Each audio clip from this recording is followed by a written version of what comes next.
this is Reinna. Have you noticed anything different today?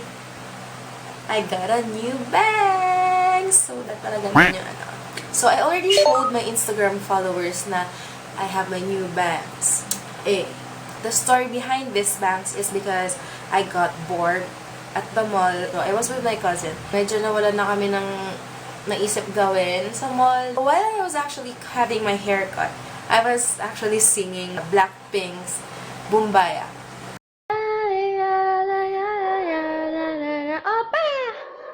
So, ganun na ganun. I don't know why. I think this is becoming an annual thing for me na pagkapatapos na yung taon or every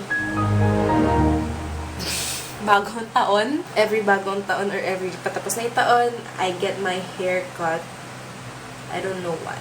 So, bakit nga ba magva-vlog today? Why am I even vlogging in the first place? Anong point ng mga vlogs ko? For this vlog, or for this video, I got inspired and decided to have a Lisa makeover. So, first things first, I'm not really a fan of Kpop. Well, yeah, I listen to their music. So, I searched for photos of how Lisa's makeup looks like. And I even watched 3 of their videos. Nang sunod-sunod. Like, I never do that. Yung makeup nila is really just on the fresh side of things. And then also, sobrang flawless ba? Super flawless din yung mga faces nila. I already did a Korean makeup look before, but we all know that it was a fail. I think this is my second chance of doing it, and I hope na makuha ko naman din siya. So without further ado, let's get started. I'm going to move my bangs first. Say hello to my shiny forehead. So now that my hair is away, the first thing that we're going to do is skincare. We all know that their skincare game is strong. So yeah, I just learned that word. So they have this massive range of skincare stuff. Nawala ako. So I'm not really gonna follow the Korean skincare routine kasi I only have like 3 skincare products. So, the first thing I'm going to use is this toner from Human Nature. In-advise sa akin ng pinsan ko instead of using other toners kasi daw, this is organic and it's not really, well, I believe her kasi hindi siya talaga stingy sa face. So, this is what I've been using for the past months. Now, the next skincare product that I always use after my toner is my Nature Republic Aloe Vera Soothing Gel. I use this every night and sometimes pagka talaga dry yung skin ko around my nose area and as well as on my chin area. The latest skincare product that I have is the one from Garnier. It's been 3 days since I've been using this product. It says that it has cooling effects and then also brightens. So when you're all set, we can now go ahead and do our makeup routine. So para clear yung base and very smooth yung application ng base natin, we have to put on our primer. The primer that I'm going to use is from Maybelline. It's their Master Primer, Mattifying Primer, and it's really for oily skin. So for our base, as I have said earlier, hindi nga ako gagamit ng mga foundation today. So I'm going to use Pond's BB Cream as my base for today.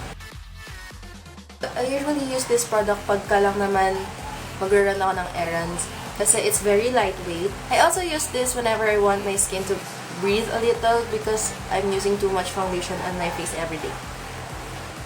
So now that foundation is done, I think there's a lot of covering up to do with my face. So for sure, yung mga faces ng mga artista or ng mga K-pop stars are very flawless.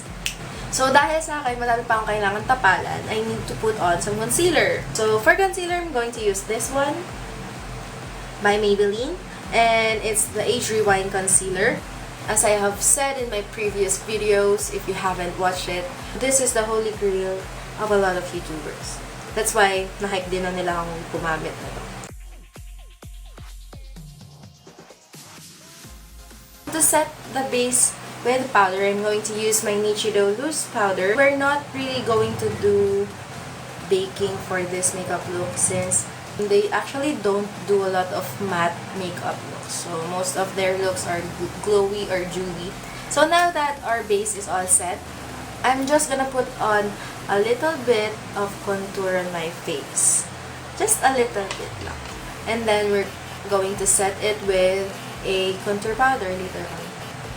So for contouring, I'm going to use this one by BLK and just put it on my cheeks and on my jawline, on my nose as well. We need it. Alam natin guys na kailangan ko yan. And also on my forehead. So, if dati kasi, I always do like 3 dots if I want my contour to be intense. Pero for this makeup look, I think I need dalawa lang. And also, para matago natin yung ating double chin, kailangan natin yan.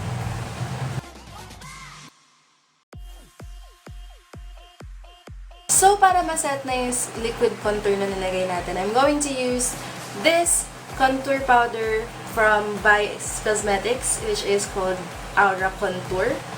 For sure. Hindi natin kailangan masyadong ipahalata na meron tayong contour. Slight lang. Our next step is going to be our eyebrows.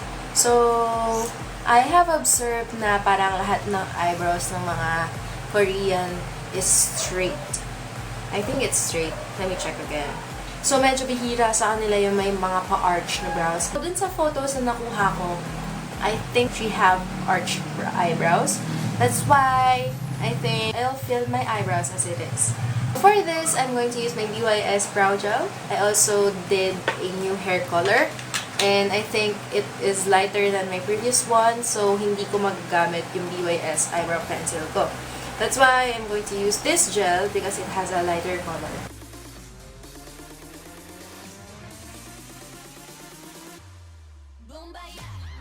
So, yan, pack na yung kilay natin. So, the next thing that we're going to do is our eyeshadow. According to my research, yes, professional researcher tayo dito mga mga nakikita ko mga makeup, mga eyeshadow na nakikita ko sa kanya is usually peachy colors. So, for this eye makeup look, I'm going to use this one by Beauty Glaze. So, it's called Mars. So, we're going to use this one, the lightest shade, just para lang maset natin or as a base for our eyes. Pag sinabi nating base color yung eyeshadow, it means that it's gonna be applied all over your lid. And usually, mga base eyeshadow colors, yun yung mga parang kakulay lang ng mga powders na wala siya masyadong color. After putting on your base color, you should go ahead and use the second lightest color on the palette. So, as you can see, I'm using a fluffy brush para madali yung blending. And I'm just gonna apply it on this part of my eye, kung nasan yung parang taluka.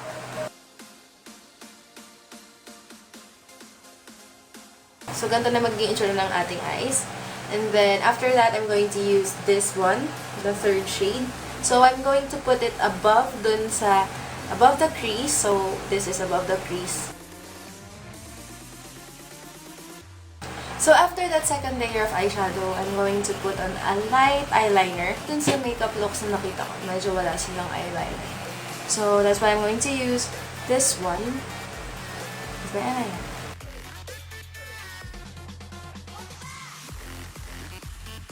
So, yan. Tapos na tayo sa eyeshadows natin. So, now that we're done, I think it's good enough para i-balance out natin yung eyelids and then the lower lash line.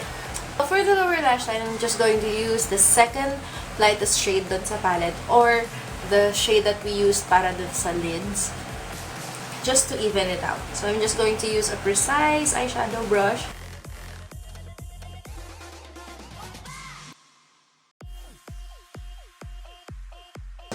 Yes, we're done with our eyeshadow. So the next thing that we're going to do is curl our lashes. So my lashes are curled and iniisip ko pa kung mag-false eyelashes ako since super wispy eyelashes lang, natural looking talaga yung mga pilikpata nila. Like hindi sila yung to the max na pak na mga eyelashes. So for our eyelashes, first we're going to use this Lash Paradise by L'Oreal. I'm going to apply it both on top and bottom lashes of our eyes. I've heard that this mascara is a dupe for Too Faced Better Than Sex mascara. There it is with my mascara on. You can already tell the difference between this one and this one. Mascara without mascara. So yun, tapos na tayo sa eyes. So this is the final look for the eyes. And now we're going to proceed with the blush. For our blush, gaya ng dati, I'm going to use my Tarte blush in the shade Ornate. So, dun kasi sa photo na nakita ko sa kanya, parang wala silang mga suot na mga blushes. Parang yun siya. Yun po yung blush natin na hindi din naman kita sa camera. Like, may blushes po ako, trust me. Nalobat lang kasi yung isang camera so I'm using my phone. That always happens. What's new? For today's word, what's new? So, last step natin for tonight. Oh, last step na. So, lipstick na lang naman yung kulang natin sa ating pagmumukha. So, I'm going to use Maybelline Super Matte Ink. I'm just going to use this as a base kasi wala talaga ako nung shade ng lipstick ni Lisa. Kaya, magmi-mix-mix na lang tayo ng color. So, this one is matte and I'm also gonna mix it with the Revlon's Ultra HD Lip Color. So, this one's glossy. And it's in the shade Sunset. So, this lipstick actually, napanalunan ko siya sa contest before. So, hanggang ngayon, nasa akin pa rin siya. And there's still, I think, 5 more shades na nandun natira sa akin. So, the other lipsticks, pinamigay ko kasi sharing is caring, guys.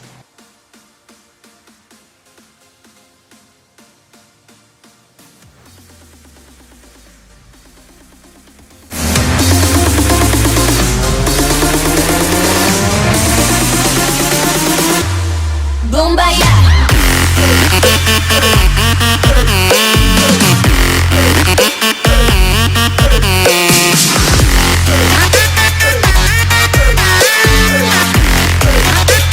So that is it for this makeup look. I hope you guys enjoyed watching this video and I did try my best para mag-explain na mas okay sa inyo guys. Please do give this a like and do subscribe on my channel and ring the bell so you'll get notified whenever I upload new videos every week. I can't promise, but yeah, I'll try my best to upload videos every now and then because, ano naman guys, namiss ko din naman mag-edit ng videos, maggawa ng makeup, and mag-video. I miss you guys. So that is it for this video and I'll see you guys next time.